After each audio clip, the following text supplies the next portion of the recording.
This podcast is a member of the Voices of Wrestling Podcasting Network. Visit voicesofwrestling.com to hear the rest of our great podcasts, as well as show reviews, columns, opinions, and updates across the world of wrestling.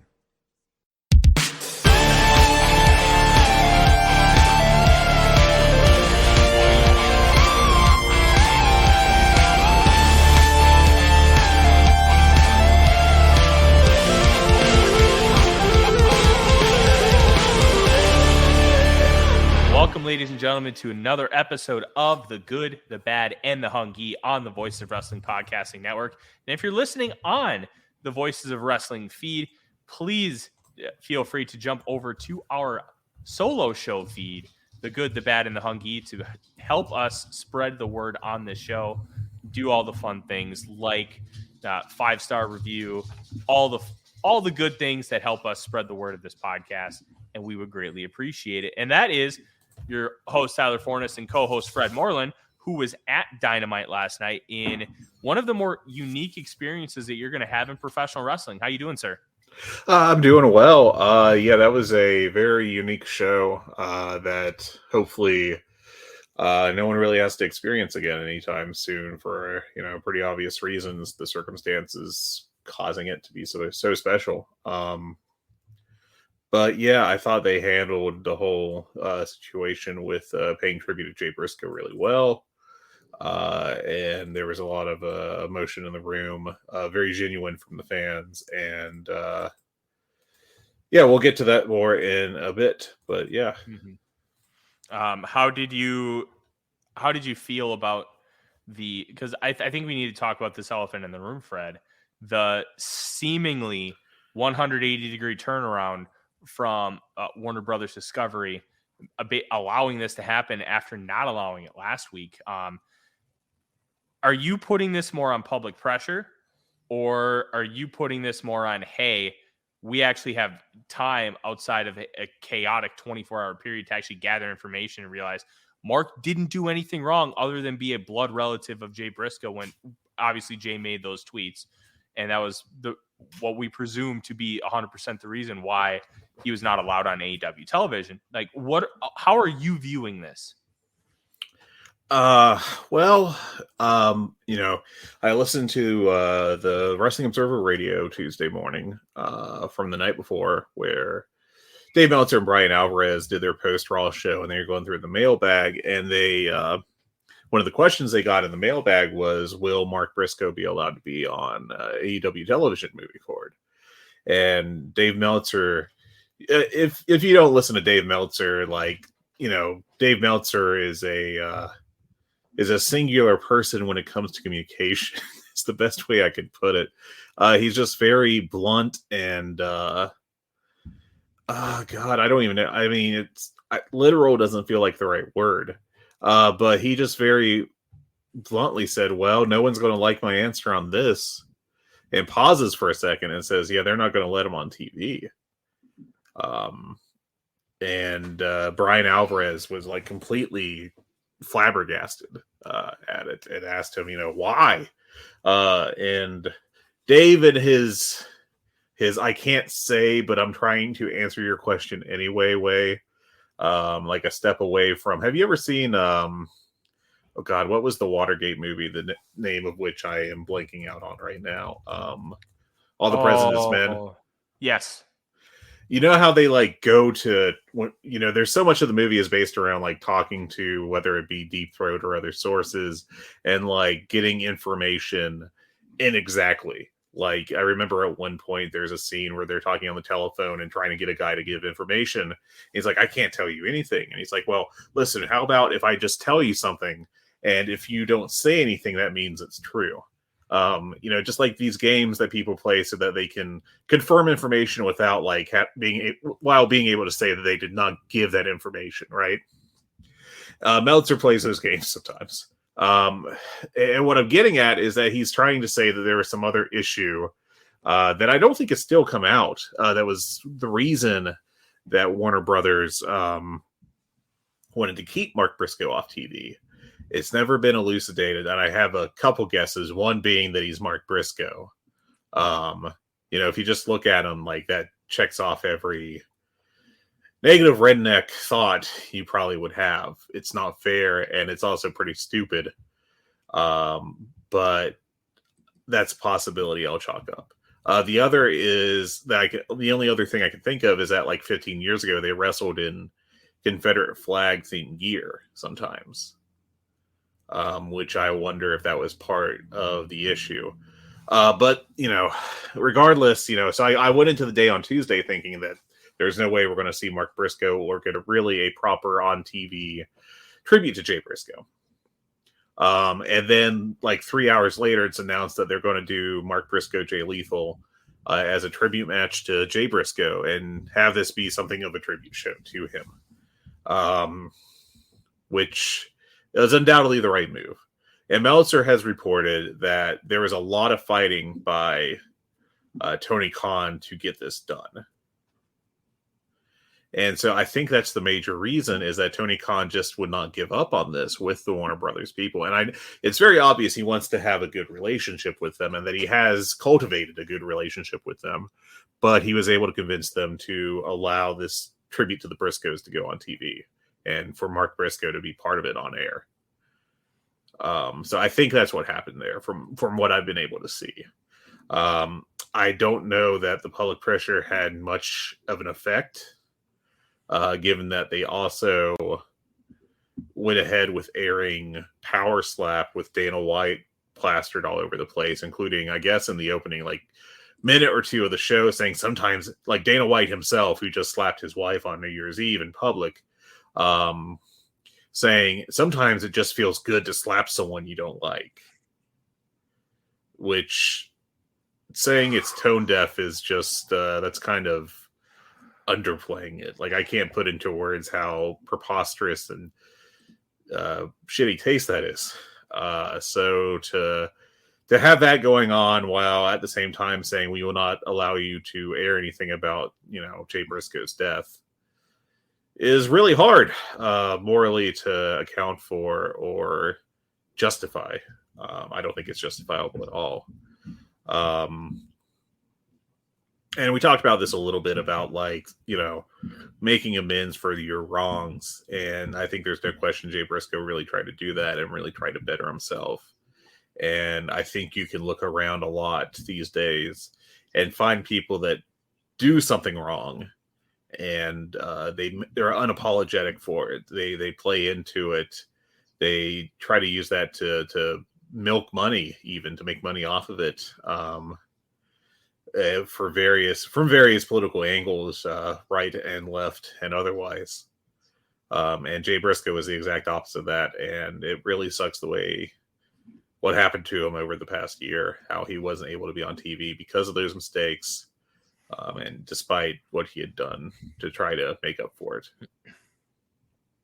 Yeah, it's so much of it is unfortunate on a lot of different levels. And we've hashed a lot of it out, and I think you're kind of on the right track here. I obviously don't know for sure what the deal was, but if we can, let's go with the theory that it's Tony Khan, and Tony Khan kept pushing for it, because let's just be honest with ourselves. That sounds exactly like Tony Khan.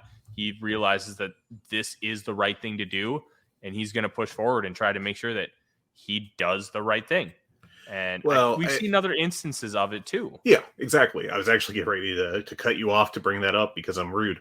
But I think that, even if you discount the situation with Brody Lee because he was under contract with AEW proper and pushed by them, and so if you try to discount that for some reason, I think Tony Khan has really gone out of his way to do right by wrestlers in general, and I think in general treats them better than honestly any other American-based promoter, at least that I can think of, in history, or at least recent history, going back to the 80s. He really takes care of his talent. I think he really cares about his talent, and I think that this is a prime example of it. He really wanted to honor Jay Briscoe and Mark Briscoe too. And he did everything he could to make sure that that's what they were able to do. And I think that's a definite positive. No, it's 100%. And I really think that Tony Khan wanted to do something really, really, really big like he did for Brody Lee, but just with how everything was timed out, it just they did just release the special on whatchamacallit, YouTube and Honor Club, the 3-hour tribute show to Jay Briscoe, which is obviously not just wrestling. It's got a lot of things built into it, and I just started it before we started recording, and I'll be watching that here throughout the next week. Obviously next week might be a little hard, but you know what? Why not? Let's just address this now. There is a chance there's no show next week. I will be in Mobile covering the Senior Bowl for USA Today's Vikings Wire, and we're going to try to get a show for you. But if it does come, it will be late. So we apologize beforehand. We're trying to work something out, but it's going to be very difficult when I literally will not be able to watch Dynamite until about Saturday afternoon. But we're going to do what we can to get a show ready to go for you in however we're able to. So just something to be aware of.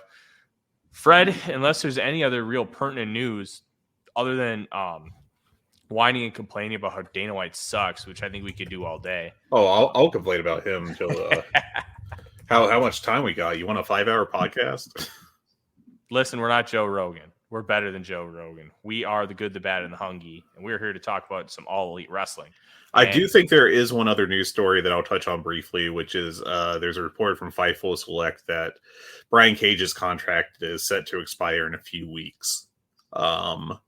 They've been using him pretty regularly, and I think he's done pretty well. So that'll be a situation to watch if they re-sign him or if they let that expire. Honestly, I kind of expect that he'll be re-upped, but we'll see. They definitely, I mean, he's part of the ROH 6-man tag team champions. He's just been part of the, granted, a relatively minor part, but a part of the Bryan Danielson MJF storyline. So I don't see any real reason to expect for him to be let go. But that is something to keep an eye on. No, that's a really good point. I like how Tony Khan has used Brian Cage. Hey, here's a really good opponent. Go do spots. Just go do a spot fest. Do cool stuff. Because that's what Brian Cage is. He is a human being that is incredibly weird as far as build. He's incredibly big, but he can do some crazy kind of high spots. And with both strength and athleticism. You just have him go do a bunch of high spots. Do fun stuff in the ring. It's something we talked about with Jade Cargill. Be like Goldberg. Just do cool shit. And I think after the initial run where, you know, he won the casino ladder match and got that title shot, I believe that was the early days of the pandemic. They used him well, and they didn't overexpose him. And it kind of started to get like that. Then they pushed him to the side. They got Ricky Starks leading Team Taz. And I think that really helped his profile because you're not putting him in positions where he could fail because he's not a main eventer. You put him in there for a 15-minute match, he's going to deliver you 4 stars. Yeah, he's very solid isn't quite the right word because he is flawed as a worker, but I do think he's more good than bad as a worker. I think Brian Cage matches are usually enjoyable. He does a lot of high spots, but frankly, it's cool seeing a super jack guy do high spots. He's relatively unique within that sense. And I don't know. I mean, I like him. I don't love him, but I like him. And I'm okay with him sticking around as like a mid-card heel. He fits his role. Yeah. And he's used properly. And to me, a lot of wrestlers like a Brian Cage can get miscast and can be pushed in an improper way for what their talent level is. He can do every spot in the book and he can do it well. Can he string them along to put together a real cohesive match? Like he's not going to be able to go in there and put together a story like a Kenny Omega because Kenny can do all those side spots too. But that's what separates him. And when you don't have like his huge story, be like, hey, go do cool shit. He's great. And I think that's a great thing to have on your roster. Put him in opening matches as we get a run in from the Hungee Cat. Hungee Cat.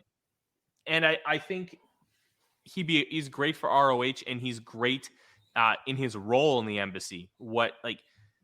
It's perfect for him, and I hope they keep him around. And that was not something I would have expected to say when his deal first came up with AEW. Yeah, I thought the first iteration of Team Taz, he did get a little overexposed with it, but I think the going away for a while was beneficial for him, and his return, he's been used very well, I feel like. Yeah, completely agree. Let's get to the show, Fred. And you were in the building live. So Yes. I want your thoughts, because obviously watching at home is a completely different scenario. And we kind of dealt with this when before we started recording the show, we talked about it when I was at the Quake at the Lake, where CM Punk made his return. Tell me about the atmosphere in the building. You obviously had tremendous seats, which if you're not in the Voice of Wrestling Discord, please make sure, one, you join, and two, check out our channel, The Good, the Bad, and the Hungee, where we post regularly about the product. Yeah, I was on the second level, not floor, but the next one up, about 10 rows back from the hard cam. I probably could hunt myself down if I wanted to, but frankly, I have other stuff to do. But they were good seats. I think the crowd was very good. It was a crowd that was really into the show. Some things that were surprised me. I don't know how you want to handle like Dark Elevation and Rampage specifically. I'm not going to get into spoilers for Rampage right now. But I will say that some of the stuff that the crowd responded to was a bit surprising. There were a couple instances of OVW workers over from Louisville being used as jobbers. And also, I think one of their women wrestlers was the therapist in the family therapy skit. And they got good reactions. And also, Billy Starks got a really good reaction from the crowd. She was in the Dark Elevation opener against Red Velvet. And that one, she was very over, actually, especially compared to like your normal, not contracted jobber on one of these shows. So she got to shine a little bit in her match, and frankly, I think she has improved. I know that for a while, Billy, the non-diehard GCW fans were, from my experience, what I've seen, down on her as a worker. I think she is, I'm not going to say good yet, but it seems pretty competent. And honestly, I think she worked better than Red Velvet in their match. There was a spot where Starks did a swanton off the top rope onto Red Velvet, and Velvet just sold it by not moving anymore, which was funny to see. Like, it just like it killed her. But not like in the normal wrestling sense, just like no longer moving. But yeah, we can go into that more if you want to later. But yeah, I thought that the crowd was very knowledgeable, very into the show. There was a lot of heat for it throughout. I think that there were a few times in the show where, when a match hit like maybe its 12th minute out of 15 or whatever, that there was a little, if it wasn't actively building to a big finish, that the crowd would get quiet. But in general, I think it was a pretty up crowd, and I thought that at least in the building, it sounded like they were acting very well. That's good, because this was on TV. This crowd came across like they cared, and I was worried about with Rupp Arena, and the setup I believe they had was only for 10 or 11,000 when the building seats about 20. It was worried less than that too. I think it was 8 or 9. I forget what WrestleTix said, but I'll pull that up here real quick. And I was worried that it would become a little cavernous, where some of the sound would get lost. Yeah. Because the building was so big, and it didn't. It came across really well, and I thought that was a net positive. We can find out about Raw in Tulsa, Oklahoma. Winnipeg is actually selling really well. There's already 6,300 tickets sold, and most of the floor is already gone. Let's keep sliding down. As of Monday, I have it here. The setup was 5,800. Yeah, that's That's a lot less than I expected. Yeah, with 4,900 distributed. And, Rupp Arena is much smaller than I thought it was. I thought it sat like 18 to 20,000.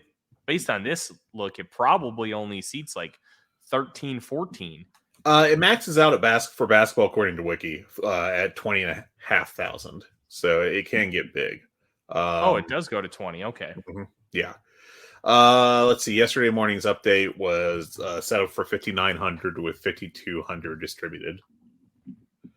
Okay, well, you know what? That's not too bad. Yeah. All right. Looked, I thought it would have looked good on TV, and from the little bit I have seen, I thought it looked pretty good. So. Yeah, it did come across looking good. Some basketball arenas can end up looking a little wonky. I thought the Kia Forum looked like this too. On TV, you had your 10 rows of floor and then an elevated platform, and then you had your bleachers. How it looked was a little different, but it wasn't bad. I just thought that was worth pointing out that it's cool to have different arenas that look different. So it's not like it's like I bought a house in a new development.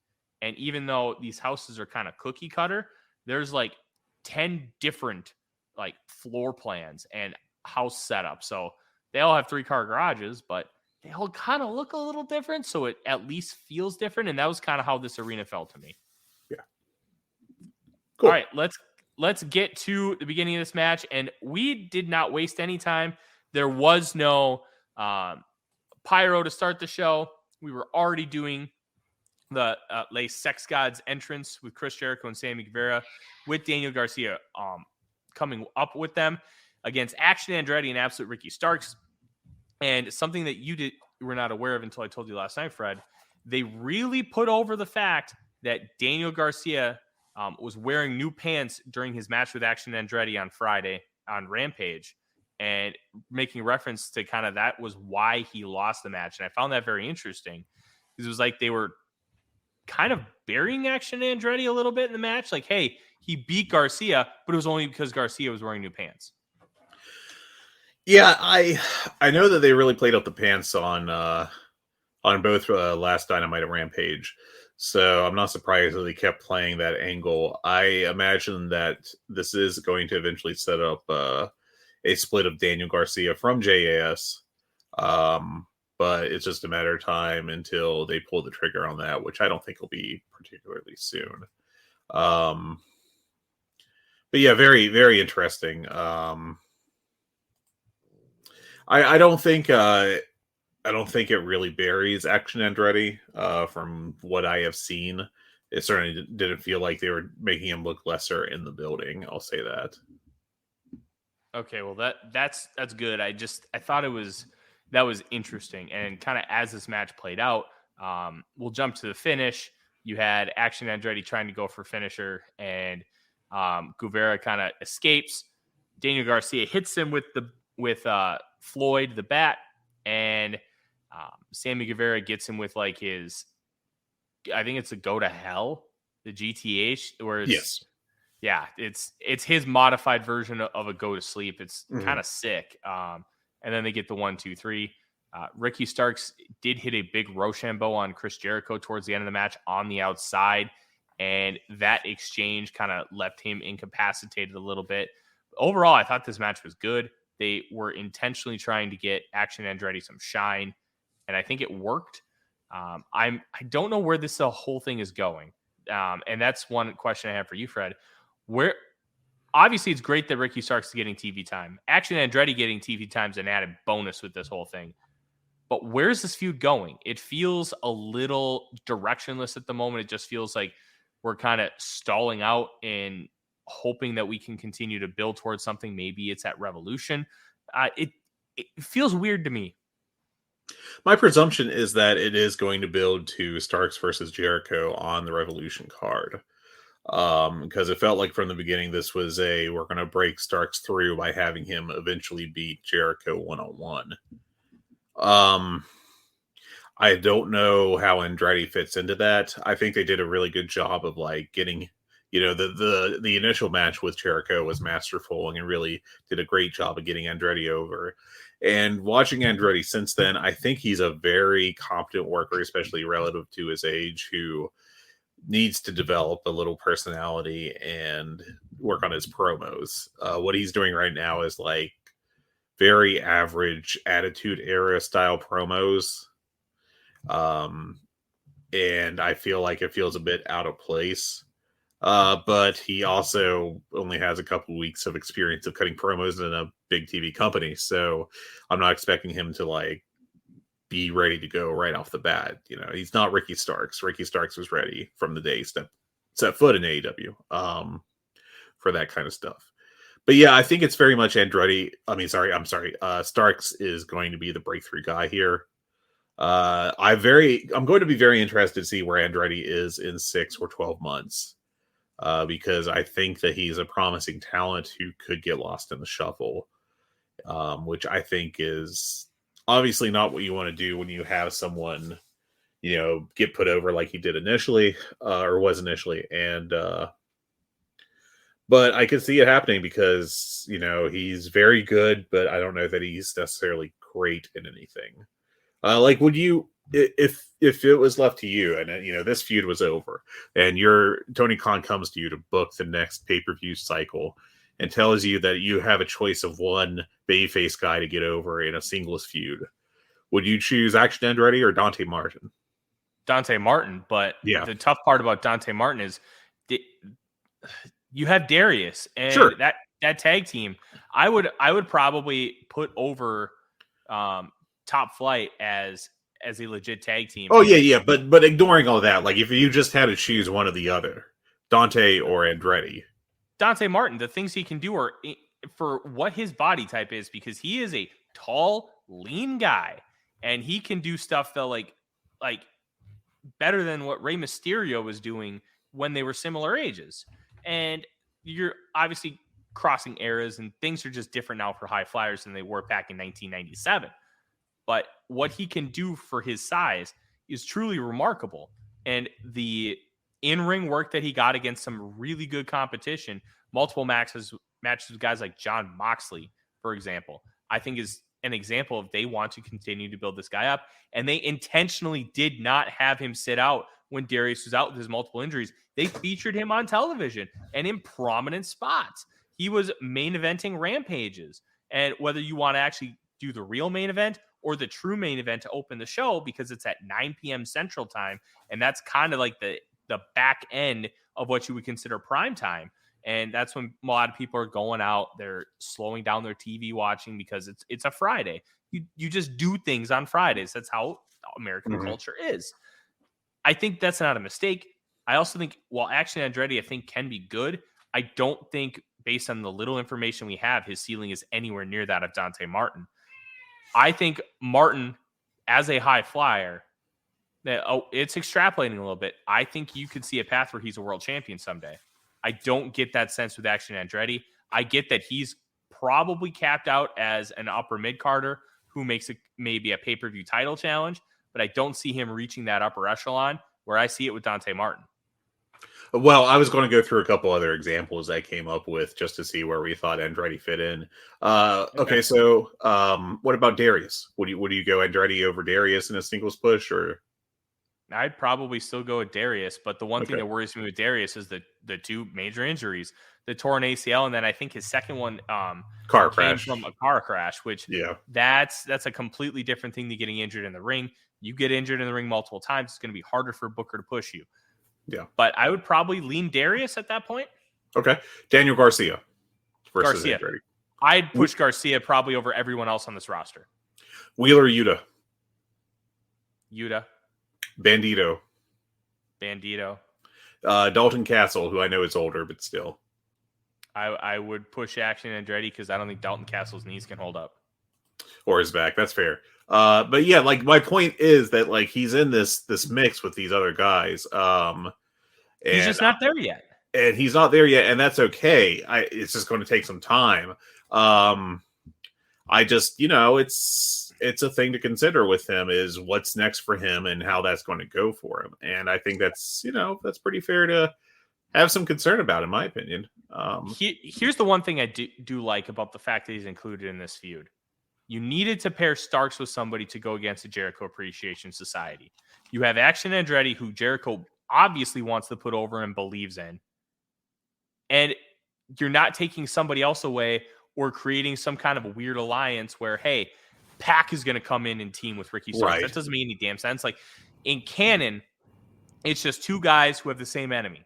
Yes. And I think that works out really well, and it's a good way to give Action Andretti a chance without making your canon all kinds of funky. And I think I'm not worried about him getting lost in the shuffle. He's going to get lost in the shuffle. But I think this is a good opportunity for him to give him a chance without doing anything to what your future plans might be. Yeah, I think that he's going to be put in a very good position as far as like sticking around the roster. I think that he's someone that could get a serious push in 2 or 3 years, depending on how he develops. But I just do think that it's like, okay, what's the rest of his 2023 going to look like? And I think that's kind of interesting. And I'm not saying like if he gets lost in the shuffle, that means his career is dead or anything. It just could mean like he's going to be relegated for a bit in the pecking order.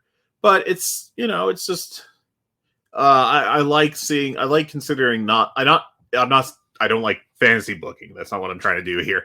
But I like just trying to look at the depth chart and see where guys line up and see how that plays out in the future.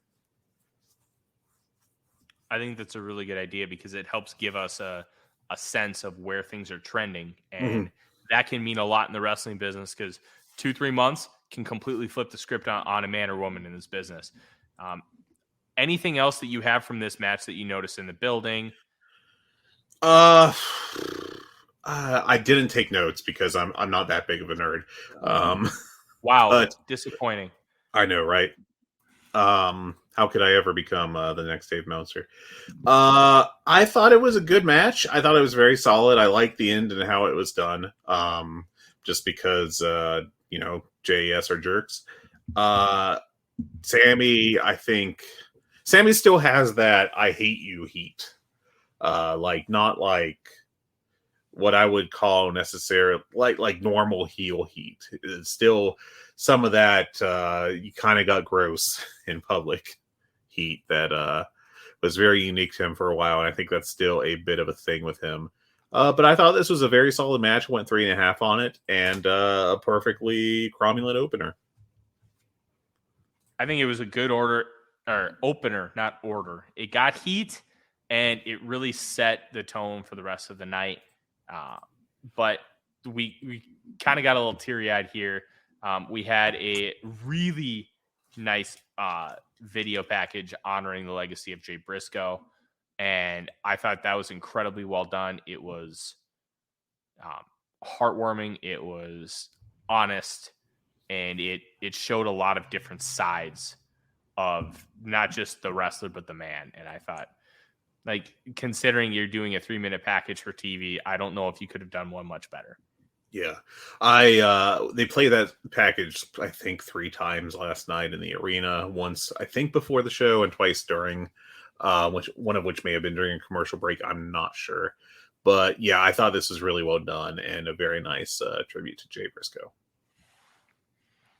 Yes, very much so. And then we had a fun as hell match. This is what I wanted Buddy Matthews to do when he came into the company. House of Black's Buddy Matthews came down with Julia Hart versus Darby Allin, who had Sting kind of as his second, but we'll get into that a little bit.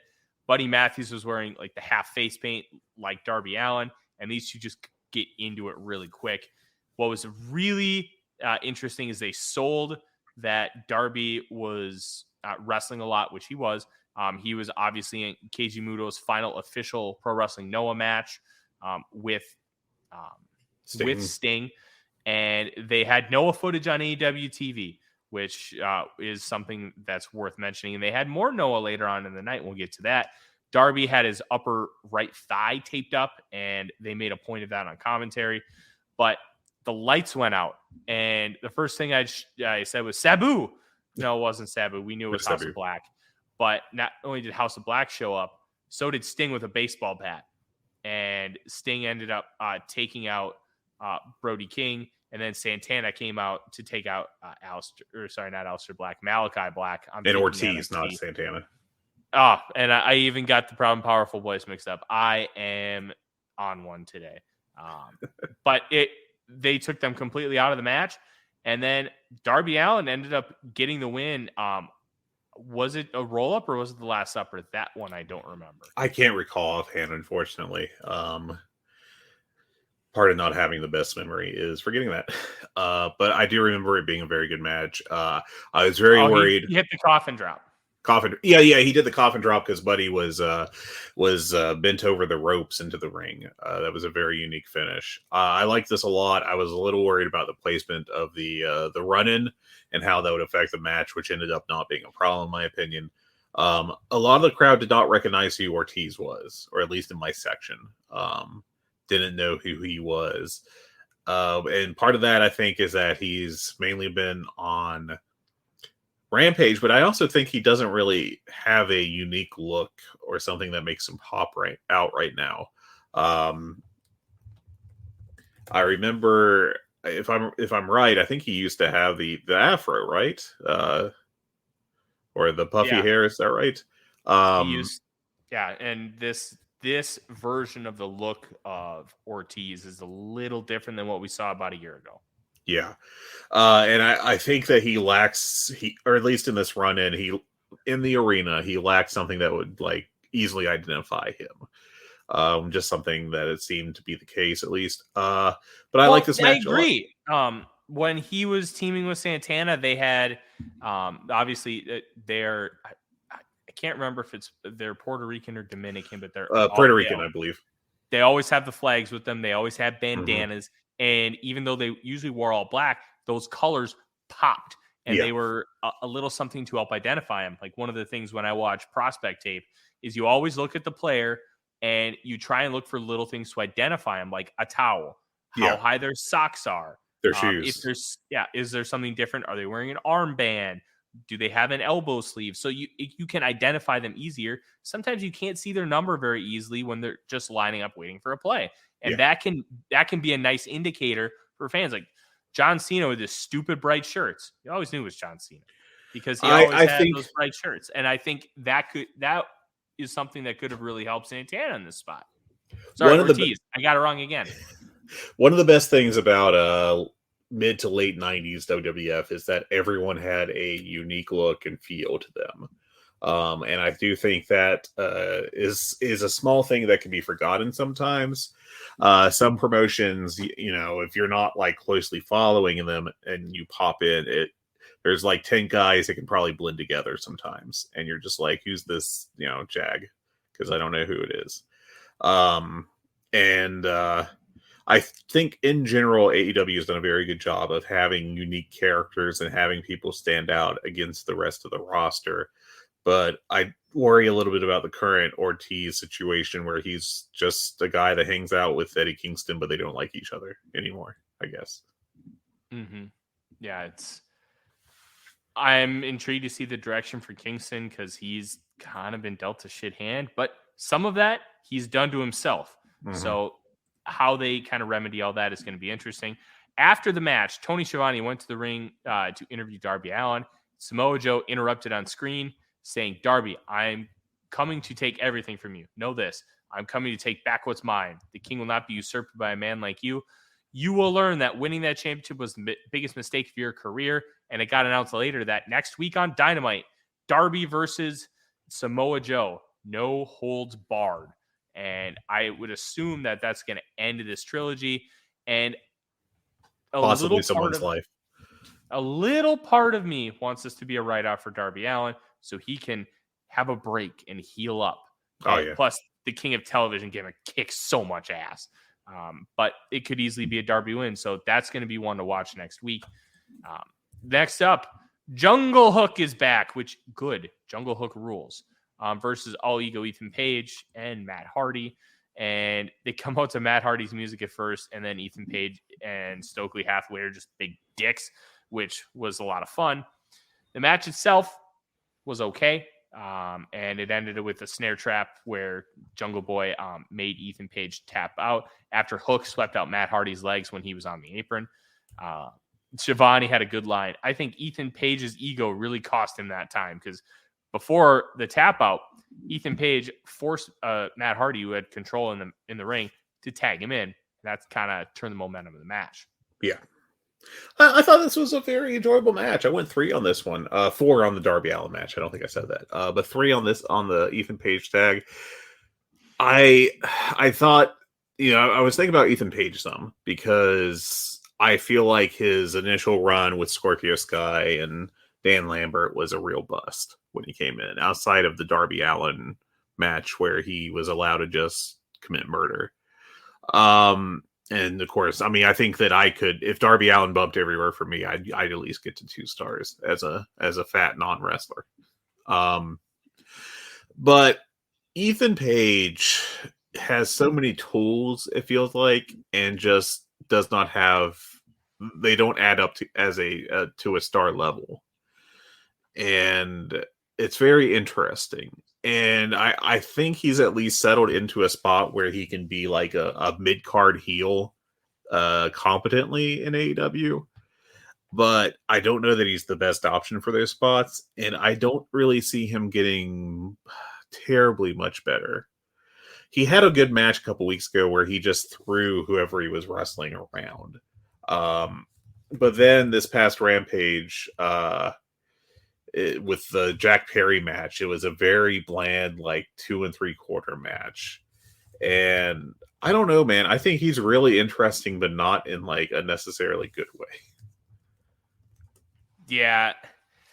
It was the Danielson match, which of course it's Bryan Danielson. I mean, wrestling Bryan Danielson will make any match look great.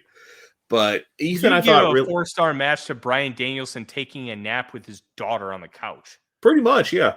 But I thought that the Ethan Page match was really good, and I thought Ethan Page looked really good. And here he was fine. Last Friday he was fine. He's fine. He's got some charisma, but like not a whole lot of it. I don't know. It just this he might need just to figure something, go away for a while and try to figure something out and come back different. That's the only idea I have for him. But he's all right in this current slot, but if he gets like moved up an inch, it'll be too much. You know what Ethan Page reminds me of?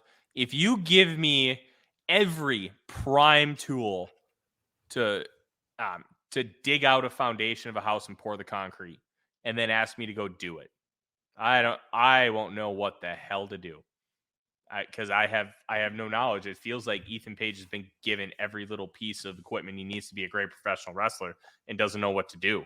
And you would think that, like, I remember watching him in the All Out Battle Royal, and I thought he was pretty good. And he got some shine in it too. That, okay, maybe this guy can be something. And then he took the time, because back then he looked like he was out of shape. He was just kind of a bigger, not toned, not cut wrestler who didn't appear to take make his physique a priority. Well, he's turned that around. He's got a great physique. He looks great. He has cool moves. He's kind of handsome too, I think. He's a good-looking guy. Yeah. Yeah, but he doesn't know what to do with it all when you have it doesn't add up. And I can't put my finger on it. It's like the old Randy Orton line, if you were in a factory, this is how you build a wrestler. Like, you could make that argument for Ethan Page, and then he goes out there and it's like, well, I hope you like this 2.5-star match I put on. And you're like, well, in AEW, we're expecting like much more than that on a regular basis. And he's like, this is what I got. Enjoy it. Or not, whatever. Yeah. I absolutely agree. Let's continue to move on. Next, we had the family therapy session with the World Tag Team Champs, the Acclaimed, and the Guns.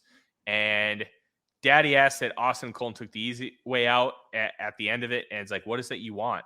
The Guns said they wanted the tag team championships, and they walked out. So this didn't really accomplish a whole lot, other than the Guns saying Billy Gunn was a shitty father on the road 320 days a year, and they were never there for them. And now they're there for their competition. It felt like they were almost planting seeds for the Guns to fully reunite. I don't know if that'll happen. But at the very least, we're going to get a tag team title program with the Guns and the Acclaimed, which I think is a really good opportunity for the Guns to show that they belong at the top of this division, and an even bigger opportunity for the Acclaimed to be the best tag team in a feud and be able to carry it. Because I think that, like, it's not that the Guns are lifeless, but when you have yourselves two teams, one team's going to be better. And like the Young Bucks were able to carry like Private Party to that big match in one of the first Dynamites. Like, can the Acclaimed bring the Guns up to their level? And can the Acclaimed establish themselves as a truly great tag team? I think this is a big opportunity for them. Yeah, it's a big test both ways, and it'll be interesting to see the results of it. I don't, this was a lot less bad than I thought it would. I mean, I wouldn't call it like particularly good. It was just there and fine. I think it's going to be a real mistake if they turn Billy Gunn heel and put him back with the Gun Club. I think there's just too much juice left with the Acclaimed as they are. And he's obviously not like the biggest part of the act, but he's part of the act and he fits in nicely and fans love him. So I think for him it's just not the right time for him to turn heel at all. The act would objectively suffer without Daddy Ass in the Yeah, he adds. I mean, again, he's not like the major part of it. It's Bowens and Caster, but having him around, Daddy Ass does help.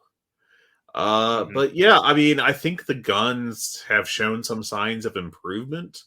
I don't know if they're top the tag division ready yet, but it'll be an opportunity for them to show out, and hopefully they do. I mean, it's always good when you have more good wrestlers. So, yeah, it absolutely is. Next segment, we had Renee Paquette interviewing Hangman Page backstage again. They made reference to kind of how weird last week was, which was kind of odd, but that was just kind of a precursor. We know Jon Moxley now will be returning next week in Dayton, Ohio. And Paige said, I know Jon and I are one-on-one. And what's next for me is kind of impossible to knock out Jon Moxley next week in Ohio. At that point, Wheeler Yuta interrupted Hangman Page, said Moxley accepted, but first Page will have to take on Wheeler Yuta this Friday on Rampage. Can you confirm that was a good match, Fred? Yeah, it was. We'll get to that more, but I like that match quite a bit.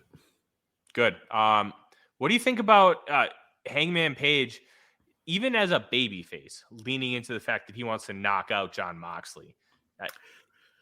I think that's fine. I think that, there's been a long history of babyfaces in wrestling, like wanting to put their opponents down, and possibly, like, I don't think there was ever a point in time where like Stone Cold was like, I'm going to put down The Rock, but I hope he doesn't get hurt too much. He's going to whoop his ass.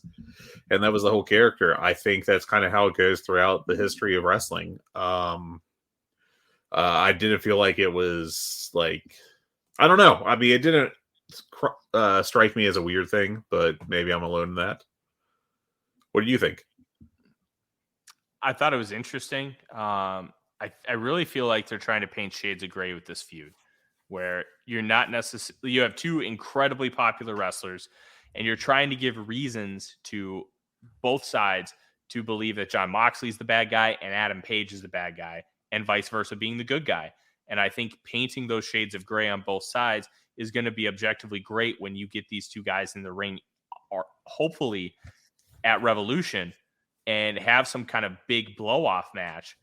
And you'll have a true split crowd, and one guy just doesn't get drawn out. And I think that's kind of the end goal here, is to give Moxley something to do and keep Hangman Page elevated throughout this whole process. Because we've seen with injury, with time off, with the end of his title run, like, he's kind of felt like a lost soul at times, where he doesn't really have a direction. He doesn't have a lot to do. And because of all those things, you kind of forget about him. And then he has like his matches against Bryan Danielson at the beginning of his title run. And you remember, oh yeah, this guy's phenomenal. The 6-man tag that I believe was a top 20 match on the Voice of Wrestling Match of the Year poll, Dark Order against the Elite. Like, you remember that he's just this tremendous wrestler. And I think what this feud is trying to accomplish is to keep reminding you, and so you don't forget, that Hangman Page is one of the biggest stars in this company, and he can absolutely go. Yeah, and also with him, I think he was one of the victims of the brawl out situation, because it felt like they were setting up some big angle with the Elite and him, where he opted to go with Dark Order instead of the Young Bucks as his tag partners for the 6-man tournament, and because of brawl out, that all just fizzled out. So I don't know. It'll be interesting to see if they try to get back on track with that in the near future, or if he's just going to keep doing his own stuff. But I think he's been hinting towards the Elite recently and trying to reconcile with them. So that'll be, I think that could be very interesting. Yeah, I'm very intrigued to see what this match becomes. And as we kind of talked about earlier, Brian Cage did have a match against the American Dragon, Bryan Danielson. Now, with this new stage setup, the Videotron for Bryan Danielson, just with the big screen having this badass looking dragon, was so freaking cool. I don't know if you were paying much attention to it in the building, Fred, but if you get a chance to watch it, go check it out. It's worth your time. The dragon was really awesome. Okay. But this match was awesome. It was back and forth. It was violent. And then you had Bryan Danielson was the one who got them with the roll-up, not Darby Allin. And then Cage attacks him after the match. You had MJF come out, and they tried to break his arm. But out comes Konosuke Takeshita with those weak-looking chops, Fred. And that ended up running them off. I thought this was a big step for Takeshita more than anything. And then Bryan Danielson delivered one of the best promos of AEW history. Yeah, this was a really good promo, very fiery. I thought the match was like pretty good, but not super great at the same time. So I went 3.5 stars on it. It was an enjoyable match, and yeah, I thought it was good.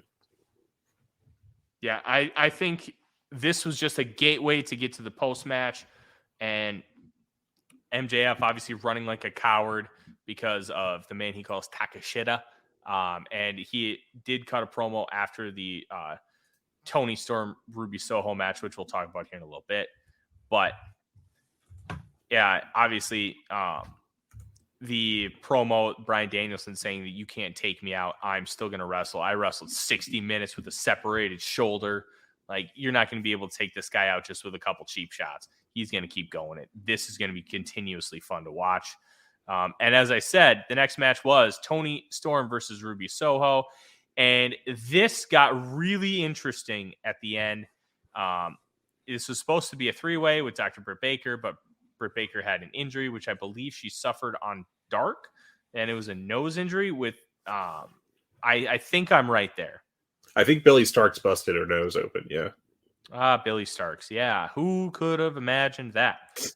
Let's continue on. This match was, honestly, I thought it was a good match. I didn't think it was great. You had Toni Storm with her new heel ring gear, which had the full pants, and her top was a little different and had like that kind of like the chest cut out with like the neck collar almost. Mm-hmm. I think I'm describing it right, but if you've seen it, you understand what I'm saying. And then all of a sudden, as Toni Storm started to take control, Dr. Britt Baker, DMD, music hits. She comes out in a varsity jacket, which I actually thought looked pretty cool, and just stands there. And then you get Ruby Soho hitting Destination Nowhere, I think is what that is called, and gets the win. Kind of continuing to part the seas with the AEW originals and the outsiders, which is interesting because Ruby Soho is kind of an outsider here. And now this is where things get muddy. And Ruby was just like, why are you helping me? Almost in the same way like she had with Willow Nightingale. Mm-hmm. So the way they're continuing to build this after that disastrous start with Saraya, I think it is continuing to prove Tony Khan understands what he can and can't do with this women's division, and he's adapting very, very well. Yeah, I thought this was Well done. I did I did see a tweet, which is likely only headcanon, but still, it's worth mentioning because it made me laugh. The idea that Britt Baker realized that former WWE wrestlers are very prone to being distracted by music playing, and did that to specifically target Tony Storm. Um, that's not what actually happened, but it's pretty funny to think about it that way. I liked this match pretty well. I thought it was a 3-star match. Very solid. I thought Soho worked better than she usually does. But I also thought Toni Storm was not her usual dynamic self, unfortunately. So, but all in all, pretty good match. Yeah. Yeah, I think the inclusion of Baker and how they used her was the more important thing, other than just the match itself. MJF locked in a room, and he addressed his buddy Takeshita, told Takeshita to stay out of his business or else there'd be consequences. And MJF kind of pondered how Brian Slim was. And he said, "This belt turns my catchphrase into a fact. This belt makes me better than you, and you know it. You want to take this away from me, Bryan Danielson? Bad things happen to people who mess with me. Tonight was just the tip of the iceberg." And his next match will be against Timothy Thatcher. And this is going to be really interesting because this is going to go one of two ways. It's either going to be like a 4 3/4 star classic, or it's going to absolutely bomb, because that's about the only way Thatcher matches go. Yeah. It's one or the other. It's going to be dull, boring, and bad, or Danielson and Thatcher have great chemistry and they're able to turn it up to 50. Yeah, and it'll be really interesting to see which of those two it happened. It's going to be. The way that they were announcing it, I thought for sure it'd be Zack Sabre Jr. given the New Japan relationship, and instead it's Thatcher, who is not nearly as good as Zack Sabre Jr. in my opinion. Yeah, I guess we'll see. I think this is another one of those. It's going to be interesting, but it may not be good circumstances. I'm very interested to see what direction this goes, because no matter what, it's going to be must-watch professional wrestling television. Now we have the main event, and this had me crying, and I'm pretty sure it had you crying as well, being live in the building. Jay Lethal taking on Mark Briscoe, the co-holder of the ROH World Tag Team Championships with his late brother, Jay Briscoe, on what would have been Jay's 39th birthday. You had Ian Riccaboni and Caprice Coleman calling the match with Excalibur. Look, we're going to talk about our Dynamite Dozens in a little bit. I don't know how to rate this match. I don't know if I can rate this match. This might have been the best match in Dynamite history, but I genuinely just don't know, because you have so much emotion, and it's such a different setting than anything we've seen in this company, other than the Brody Lee tribute match, the final match of that show. This was incredible on so many levels, and you have both guys. Mark came out in a blaze of glory. Not only did the fans respond incredibly positive to him, which of course they were going to. People love Mark Briscoe, and that combined with everything that was going on. But he came out looking like the most fired up baby face of all time, and just exuding emotion. He and Jay Lethal walks down in that tribute shirt, and Sanjay Dutt is just hugging him at the top of the ramp, and he's just crying. And we know how much love and respect that he had for the Briscoes, and he does still have. Jay Lethal beat Jay Briscoe to win his first ever Ring of Honor World title. When he was with the House of Truth. This match gave you everything you needed, everything you could have wanted. They both delivered. And I told my wife, who literally does not know about this part of wrestling, she understands some New Japan, she understands some AEW. She did not know the Briscoes. And I told her, I'm like, oh my God, like the first time Mark did the double underhook, I'm like, please hit a Jay Driller for the finish. That would be just a beautiful way to end this match. And he did. And Jay Lethal kind of stayed in the ring with Mark for a little bit and rolled out. And then he just went up just blubbering. And Mark got a standing ovation. He got to spend time in the ring, and then he went and first guy he hugged, I thought was really fitting, and that was Christopher Daniels, somebody that he's gone to war with multiple times. You could not have asked for anything better, Fred, and I genuinely don't know if I can rate this, but it's going to rate very highly on the Dynamite Dozen, but I don't think I can give it stars. Yeah, that's completely fair. I wasn't entirely sure what to do with it either. But, I mean, it was also an obviously once-in-a-lifetime kind of experience, and I just don't think it could be replicated. And honestly, I don't think you want to. This is not something that I think you can recreate willingly. No. It's just the totality of the circumstances. And, I mean, it was a super special night. Just a really memorable match. And yeah, when Mark threw the one belt in the ring, and it's kind of really drove home that that Jay isn't here anymore.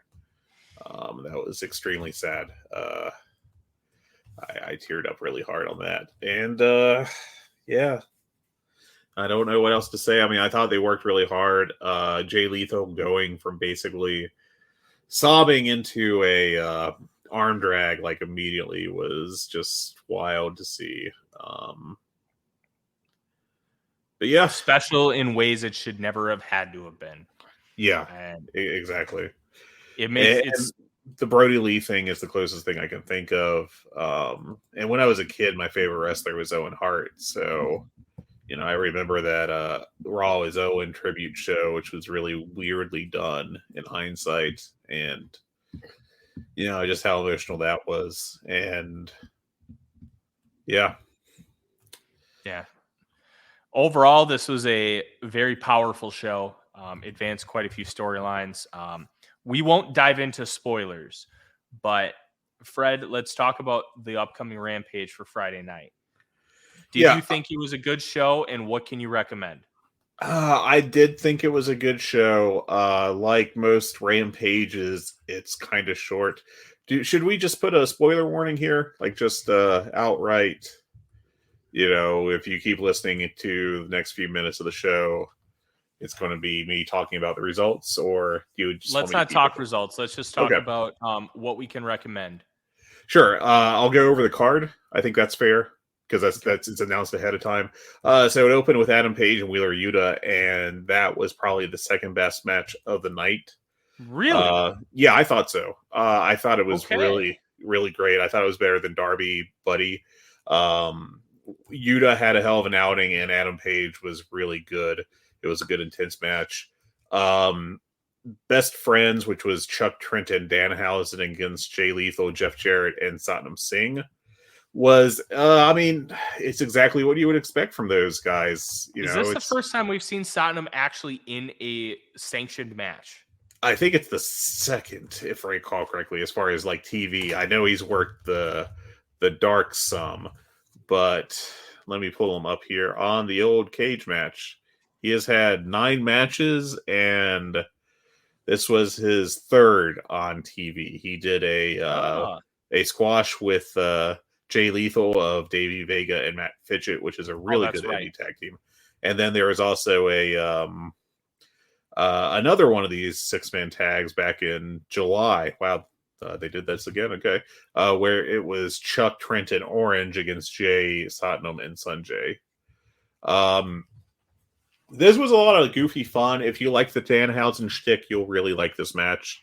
I went 2.5 stars on it because it's, mostly comedy, but it's good comedy. It's an enjoyable match. So if you like that, good for you. Check it out. There was a Powerhouse Hobbs squash of Tony Mudd, which I think is what a Kentucky name. I know it's unfortunately that's a great name, but unfortunately I don't think that's that guy's regular name. I think he usually works as Tony Gunn, and for pretty obvious reasons, they're not going to have him work as Tony Gunn in AEW. But that was just a total squash. I'm sorry to spoil the results of Powerhouse Hobbs versus Tony Mudd, but I don't think there was any doubt there. And then the main event was Emi Sakura and Jamie Hayter, which I thought was a pretty good match, but also kind of sloppy at points. So I could see a lot of divergent views on this one, but I enjoyed it more than I didn't. I think I went 3 3/4 on it. A pretty good main event. The problem with it was the last match of the night after 4 hours of wrestling, I think. And Emi Sakura has not really had much of a TV build at all. So there was, the crowd was pretty tired by this point. It wasn't exactly the most over thing. But I think Emi Sakura worked well, and Jamie Hayter definitely had her working boots on. That's good. We need to see more of Emi Sakura on TV. Yeah. That it sounds like it's a good Rampage. Is something I will make sure I will be checking out on Friday night. Now, let's do our running Dynamite Dozens, which we obviously debuted in December, right before the new year. And we talked about it extensively with Sue Williams, who is the creator of the Dynamite Dozen. And I've decided that I'm going to include the Mark Briscoe and Jay Lethal match, but I'm not going to have a star rating on it.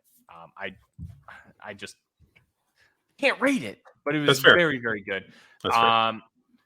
Here, let's do this. Fred, why don't you do your list first, and then I will follow up with mine, and we can just kind of go through all these at once and talk about like any extra additions that we made. Okay, sure. So I had 5 additions to my list from the last time we did this, I believe. Just running through it. Number 12 for me is Elite Death Triangle Match 3 from November 30th. Number 11 is Danielson and Garcia against Jericho and Guevara from October 5th. Number 10 is Match 2 of Elite Death Triangle from November 23rd. Number 9 is the best 2 out of 3 falls Bryan Danielson Sammy Guevara match from November 9th. Our first new addition for me is Bandito versus Bryan Danielson at number 8 on January 18th last week. Number 7 would be Hikaru Shida against Jamie Hayter back from December 21st, right before Christmas. 6 is the snuff film Darby Allin versus Samoa Joe. 5 is Tomohiro Ishii and Chris Jericho on November 23rd. And then my top 4 are all new matches. Number 4 is Bryan Danielson against Konosuke Takeshita on January 11th. Number 3 is the match 6 of Elite versus Death Triangle from December 28th. Number 2 is, of course, match 7 from Elite Death Triangle 2 weeks ago. And then number 1 is Jay Lethal, Mark Briscoe. I think I've kind of figured out that if it's a match that makes me cry, it's a 5-star match. And I don't know how I don't know that this was in a vacuum necessarily worked as a 5-star match.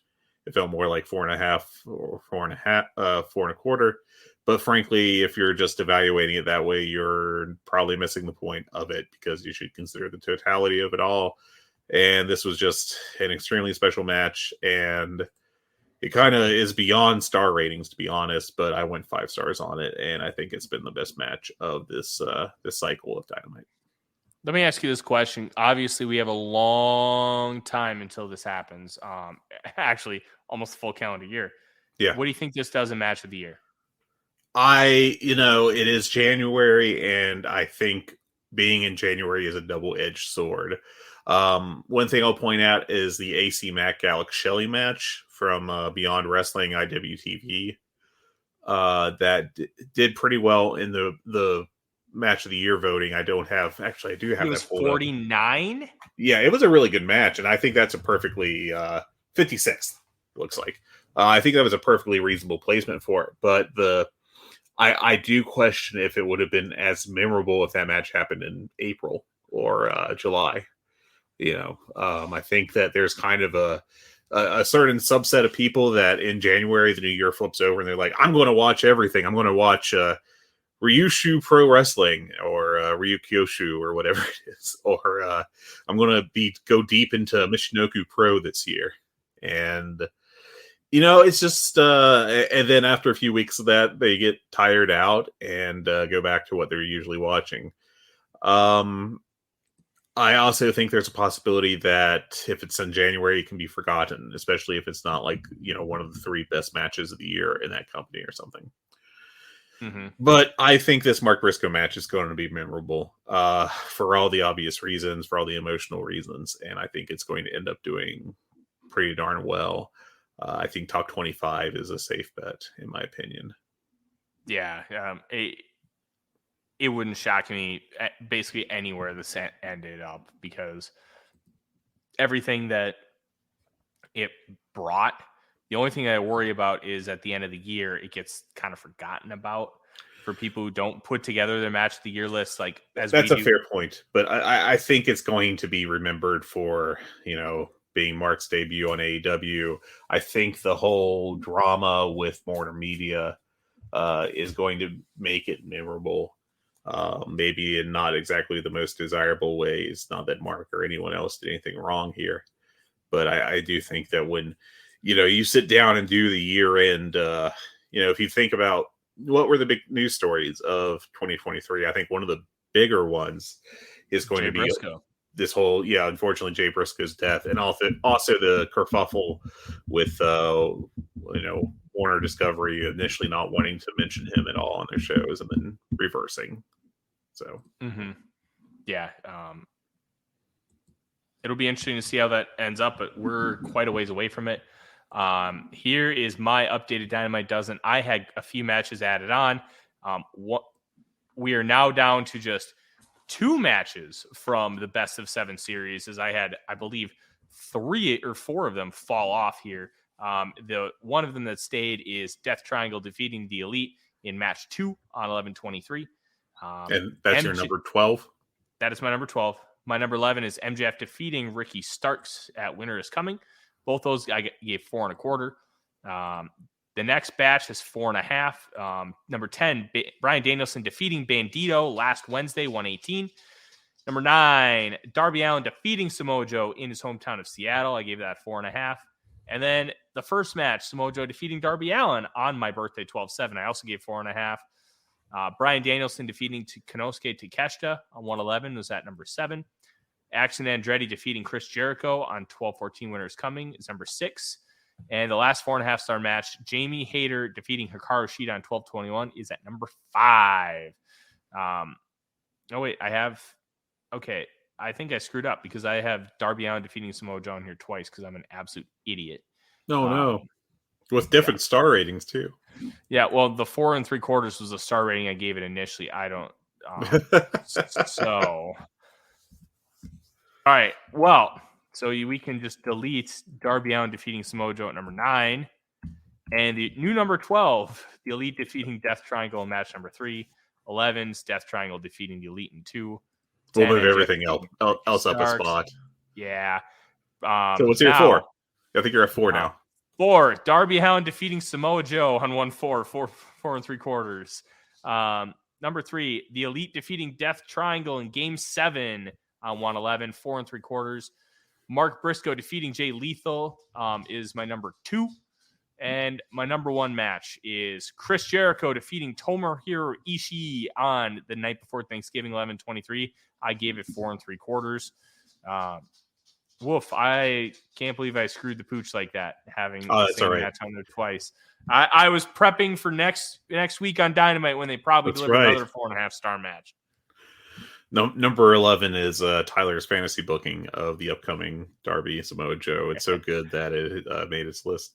I thought that that does remind me of something I saw Rich Craich talking about, where when they do these match of the year voting, they they now have a form that pulls from Cage Match where it's all very formal and it's tremendous work by Jeremy Sexton, by the way. Jeremy Sexton did it, and it's fantastically designed, but you have to pull up the promotion, then the date, and find the match. In the olden days, people would just type up their results and send it in, just be like, I'm typing in number 5, it's Gunter and Sheamus, and then Rich would be responsible for finding the date and all the extra information. Fun story about that. If we wouldn't have had the form last year, I would have actually put the Utami Hayashishida and Shiri match on there, and Rich would have known which one I talked about. Instead, I voted for the wrong one.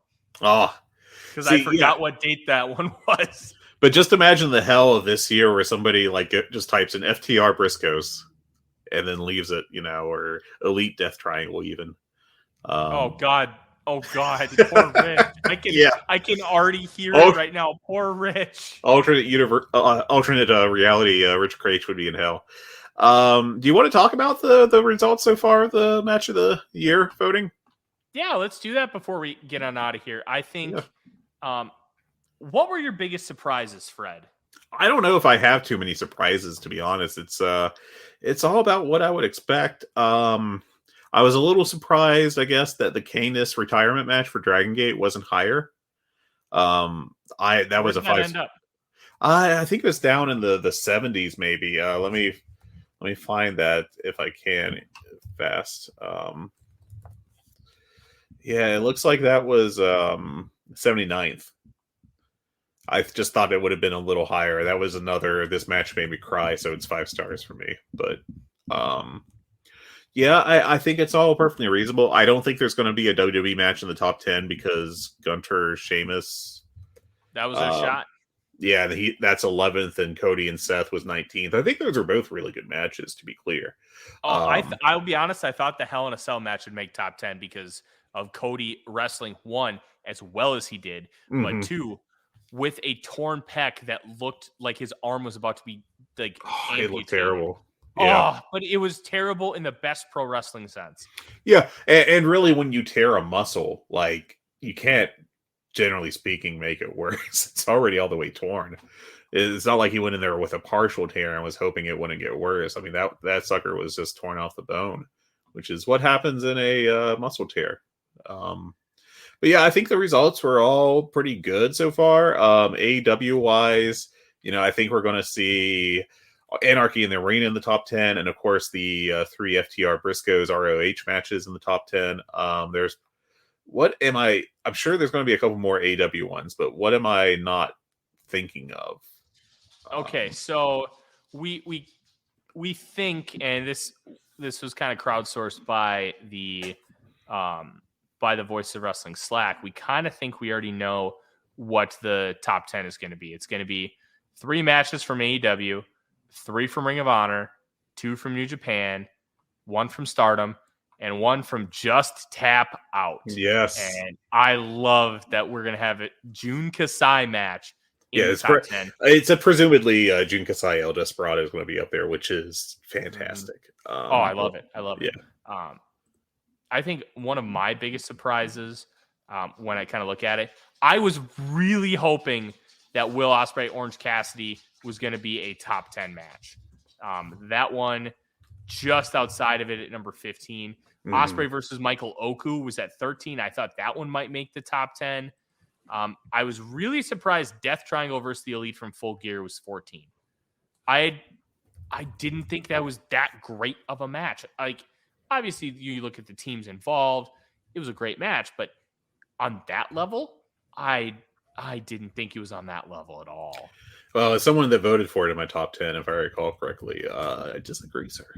But yeah, this is the fun thing with these is, I just love the pulling of it all together, and it's kind of a good wrap up on the year. And, it's a good way to see, I didn't get to see Go Shiozaki and Katsuhiko Nakajima from January 1st, but that sounds awesome. I'll have to watch that when I can. Or it was awesome. Ospreay Oku, which I also haven't seen. There's just so much good wrestling right now, and it is virtually impossible to keep up with it all. Z-Brat's Kung Fu Masters was that Dragon Gate tag I was telling you about, I think, last week. That is a must-watch. I need to check that out. It was I don't great. think I've seen Kairi Mayu Iwatani either, which was 23rd, which I'm sure is great. Just looking real quick. Chris Jericho, Eddie Kingston at 25. I am glad that made the top 25. I loved that match, and it got a first place vote, which kicks so much ass. I like 30th Tokyo Joshi Pros, Miyu Yamashita and Miyu Watanabe. That was the best Tokyo Joshi Pro match of the year. I watched all that promotions matches this year. I was like, well, I'm going to learn Tokyo Joshi Pro this year, which is a very good promotion. And I definitely recommend checking that match out. It missed my top 10, but it's still like really good. And we had a Michinoku Pro match at 32 with Musashi versus Fujita Hayato.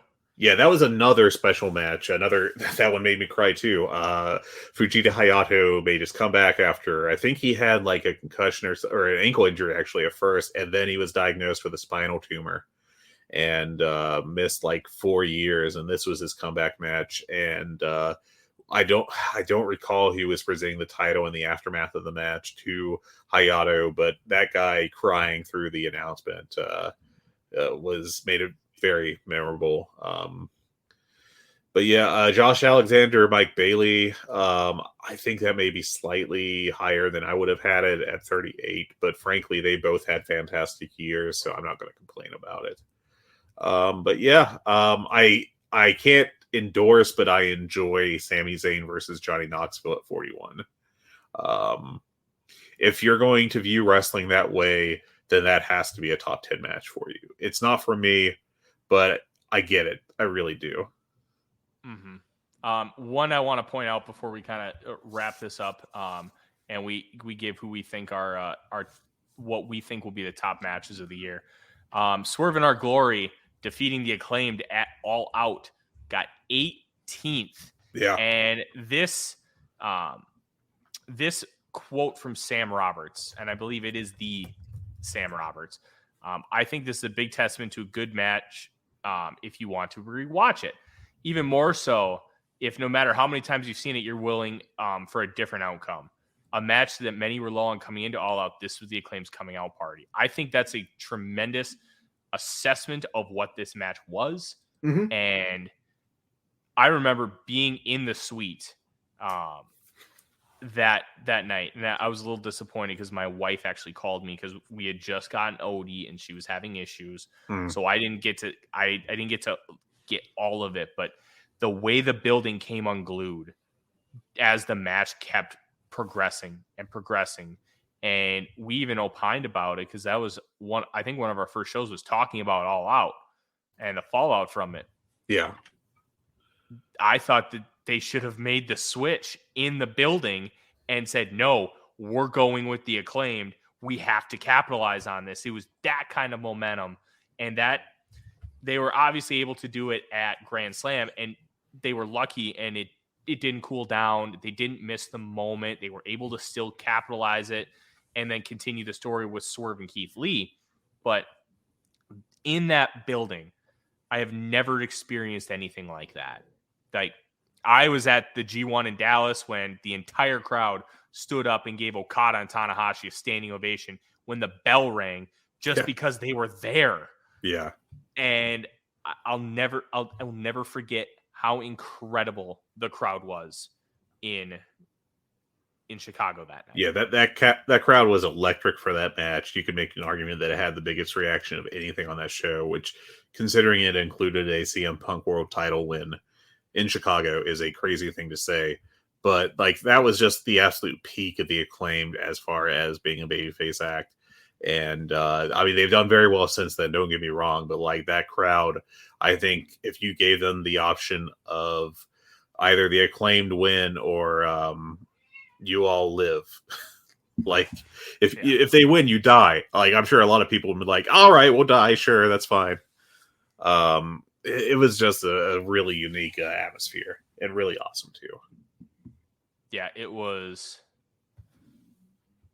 truly incredible. But now that we kind of understand what the top 10 will be, I think we can all presume that FTR Briscoe's dog collar is going to be number one.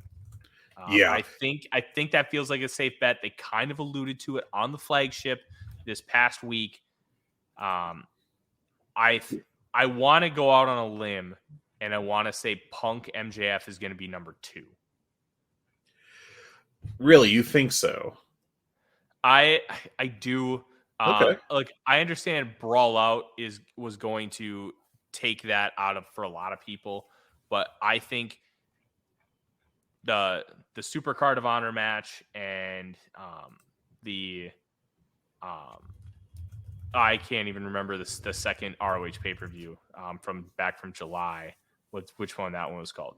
Death Before Dishonor, I think. Yeah. Those are going to eat each other up.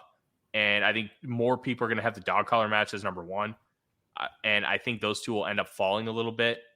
You even with the two Will Ospreay Okada matches, they're getting cannibalized by each other as far as which one people prefer. So I think the Punk MJF one, I think, has a chance to rise. And we can all laugh at me when it ends up number 10 next week. Oh, I don't know that it'll finish 10th. I just, okay, I found the tweet from January 17th that Rich sent out where the dog collar match, FTR Briscoes, to be clear, because Punk MJF was also an excellent dog collar match. He said, barring some massive reverse in fortunes, Briscoes FTR dog collar was going to be number one. And their Super Card of Honor match is in the top 5 at that point and had a real chance to finish second. I think you're going to get 3 FTR Briscoes in the top 5. We're going to. And I the fact that the Death Before Dishonor match hasn't come out yet, I think tells you that there's going to be 3 in the top 10. And wouldn't shock me if they're all in the top 5. I thought that the best 2 out of 3 falls match from Death Before Dishonor was the second best of the 3. I thought Super Card of Honor was objectively the worst. And that match is still tremendous. But I think that one's just going to be cannibalized because it's in the middle of the series. But the way that obviously you have a basic structure of 2 out of 3 falls matches, the way they built everything and they made you believe the entire time that the Briscoes could win this whole dang thing. And then they didn't. And you knew they weren't going to the second they got that first fall, but they made you think they were. And that was what the brilliance of Jay Briscoe. He always made you believe. Whatever it was, he made you believe. And I think that's what made that match so special for me.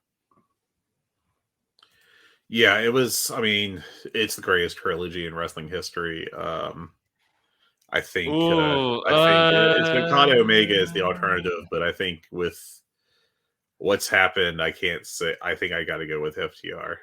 I think let's revisit this in a year when that's fair. I think the one thing I don't like to do is try to base stuff off of emotion, which it's completely fair to base it off of emotion right now because there's a lot of emotion surrounding the Briscoes. But just from a strictly work rate standpoint and what they did, I think there was a lot more story with Okada Omega than there was with FTR the Briscoes. And that's not even a slight because there's a ton of story and a ton of stuff built in. But I thought Okada Omega was just a little bit better. And that's not even being disrespectful. And that's very fair for sure. The Briscoes ones, they really were very special, but it's a tough one. It is. But that is our show here today. Make sure, as you're listening to this, to check out everything on voicesofwrestling.com for Match of the Year. There is a tab for it on the very top of the screen to make things easy for you to find. There were over 300 matches that received a single vote. We're talking like it's what we call Sadness Village. Every match that just gets like a couple votes before that top 100. Like you had like some of these matches were really good. Ryusuke Taguchi versus Sho from Best of the Super Juniors got a 9th place vote. Lance Archer Okada from G1 got a vote. Satoshi Kojima versus Keno got a vote. Like there's some really good, interesting matches that end up at the bottom of these. Maki Ito versus Alex Windsor from Tokyo Joshi Pro. Like there's some interesting stuff, and you can go back and just kind of like, hey, I want to watch some wrestling. What should I watch? And you can find some really, really good stuff. Yeah, and I think it's just an interesting way to get a bunch of different ways of looking at professional wrestling. And if you just want to kind of explore things and maybe watch stuff that you otherwise wouldn't, it's a great place to start. It absolutely is. That is our show here tonight. You can find us on Twitter at GoodBadHungee. You can find me on Twitter at TheRealForno and at The Vikings Wire. You can find Fred on Twitter at Flagrant Wrestling, like Ted Turner, not Vince McMahon. And you can always find us in the Voice of Wrestling Discord in our channel, The Good, The Bad, and The Hungee. And you can also email us at hungeepod@gmail.com. And feel free to ask us any questions. We will answer them on the show. And in the meantime, thank you very much for tuning in. If you listen on the Voice of Wrestling feed, thank you. Please go ahead and subscribe to our solo feed, The Good, the Bad, and the Hungee, to help us continue to spread the joy of All Elite Wrestling to everybody and the fun that we have on this podcast. It makes a big difference in helping us out. In the meantime, all the prayers continue to funnel them towards the Briscoe family as they are still dealing with the aftermath of the tragedy from last week. And send all your prayers and good vibes to them as they continue to deal with all the struggles and all the pain. In the meantime, thank you very much for listening. Have yourselves a great day. Take care, everyone.